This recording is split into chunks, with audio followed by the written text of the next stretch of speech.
Another word for sharpen is strop, S-T-R-O-P. Stropping removes the last imperfections of a knife, producing greater sharpness.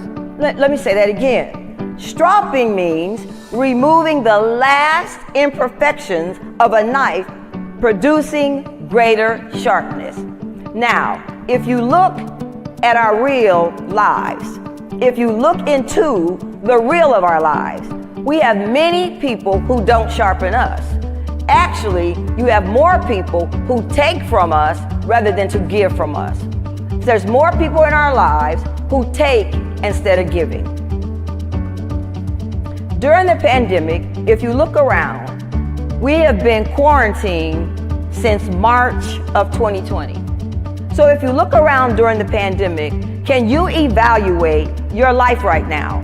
Have you been spending any time with those who can sharpen you? Have you been spending any time to those that can speak life to you?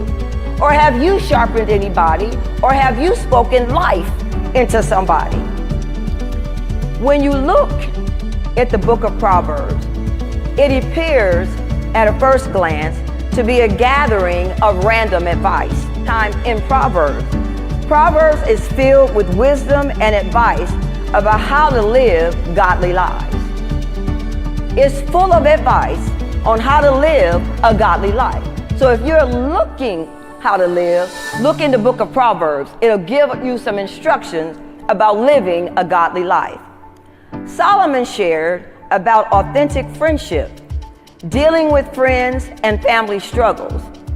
Family, marriage, and friendship are areas that can sharpen us the most.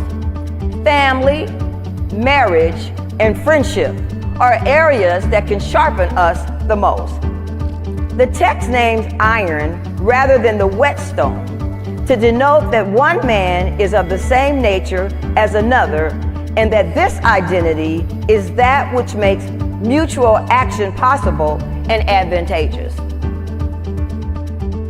The challenge is to pursue relationships. The challenge is, my brothers and sisters, to pursue relationships. But how do I position myself for iron to sharpen iron? How do I develop relationships? Well, you ask such great questions. How do I, all of us, looking at yourself, how do I develop relationships, and how do I sharpen iron? Well, the first point that we need to do, we need to walk the walk. The first point is to walk the walk. The first point is to walk the walk. I gotta be mature in my faith if I want to sharpen someone else, or I want to tell somebody else about Jesus Christ. I gotta be mature in my faith.